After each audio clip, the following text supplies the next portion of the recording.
ஸ்ரீ பகவத்கீதையில் 7வது சாப்டரில் 28வது ஸ்லோகம். ஏஷாம் த்வந்தகதம் பாபம் ஜனானாம் புண்ணிய கர்மணாம் தே த்வந்த்வமோக நிர்முக்தா பஜந்தே மாம் திருடவ்ரதாக. இப்போ இதுக்குள்ளே அர்த்தத்தை பார்க்கலாம். கண்ணன் சொல்கிறார், யாருக்கு ரொம்ப நாளைக்கு கொஞ்சம் கொஞ்சமாக நிறைய கோடி கோடி ஜென்மா எடுத்து ரொம்ப கோடி ஆண்டுகள் கழித்து அப்படியே புண்ணியத்தை மொள்ள மொள்ள பெருக்கி பாவத்தெல்லாம் தொலைக்கிறாளோ அவளுக்கு அந்த உறுதியான நெஞ்சு வந்துடும். அவள் என்ன பண்ணுவா, என்ன ஆசிரியிக்கிறா. அதாவது பிராகிருத விஷயத்தில், உலக விஷயத்தில் ஏற்பட்டிருக்கிற இந்த மயக்கமெல்லாம் போயிடும் அவளுக்கு. அப்போ தான் ஆசிரியக்கவே முடியும், பகவானே நினைக்க முடியும். அவளுக்கு என்னென்னா துவந்த்வம் சொல்கிற சுக துக்கம் ரெட்டைகள், வெற்றி தோல்வி, இன்பம் துன்பம், அது ரெண்டையுமே அவள் தொலைச்சிருவா. அவளுக்கு இது பெருசாயோ துக்கம் வந்தாலோ சந்தோஷம் வந்தாலோ ரெண்டும் அவளுக்கு ஒன்றும் இல்லை. அதில் மோகமெல்லாம் அவளுக்கு போயிடும். அப்புறம் நான் செய்கிற முயற்சியில் எப்படி செய்யணும், சாஸ்திரம் சொல்லப்பட்ட முயற்சியில் பண்ணால் புண்ணியம் கிடைக்கும். அப்படிலாம் வேறு ஏதோ முயற்சிக்காக பண்ணினோம்னா பாவத்தை தான் கிட்டும். எப்படியான அதை பொருள் அடையணுங்கிறதுக்காக வேறு வழியை செலக்ட் பண்ணால் பாவம் கிட்டும். பட் வேத சாஸ்திரம் என்ன சொல்லியிருக்கோ அது பிரகாரம் பண்ணால் கண்டிப்பாக நமக்கு புண்ணியம் கிடைக்கும். அதுக்கப்புறம் நம்ம வேதம் என்ன சொல்லுன்னா, செய்ய சொன்னதை செய்யணும், அது புண்ணியம். செய்ய சொன்னதை செய்யாமல் இருந்தால் பாவம்.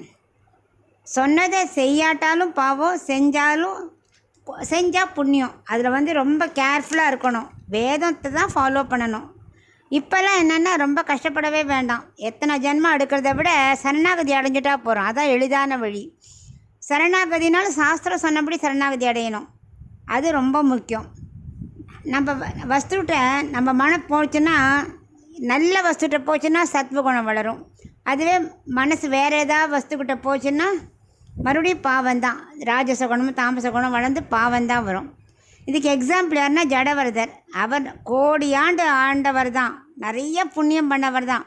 கடைசியில் ஆசிரமத்தில் யாகம் தவஸ் பண்ணிட்டு இருக்கும்போது ஒரு மானை பார்த்தார் இல்லையா, பிரசவிக்கிற டயத்தில் புளியை பார்த்தவொடனே குட்டியை போட்டுட்டு ஓடி போயிடுத்தது. அந்த குட்டியை எடுத்து வளர்த்தவர் தான் ஜடவரதர். ஆனால் அவருக்கு அது ரொம்ப நீண்ட காலம், அவருக்கு அந்த அடுத்த ஜென்மத்தில் மானாக பிறந்தும் ரொம்ப வருஷம் வேண்டாம். ஏன்னா மானோட ஆயுசெல்லாம் ஆச்சுன்னு முடிஞ்சு போயிடும். அந்த கொஞ்சோண்டு கடைசி காலத்தில் மான் ஆசைப்பட்டதுனால, யார் கவனிப்பாலும் ஒரு அஜ்ஞானம் வந்ததுனால மானாக பிறந்தார். ஆனால் அந்த ஜென்மாலையும் அது எங்கே ஆசிரமத்தில் மற்ற ரிஷிகள் இருக்காளோ அது பக்கத்துலேயே இலை தழையை சாப்பிட்டு அங்கேயே சுற்றி சுற்றி வந்துட்டு இருந்தது. அந்த ஜென்மா முடிஞ்ச உடனேயே மறுபடியும் ஜடவரதர் பெரிய ஞானியாக பிறந்து மோட்சத்தையே அடைஞ்சார் இல்லையா. அதனால் நம்ம நல்ல எண்ணத்தோட புண்ணியத்தை சம்பாதிச்சோமானா ஜென்மம் அடுத்ததெல்லாம் சீக்கிரம் முடிஞ்சு போயிடும். பகவானே நினச்சி சரணாகதி அடைஞ்சால் உடனே முடிஞ்சு போயிடும்.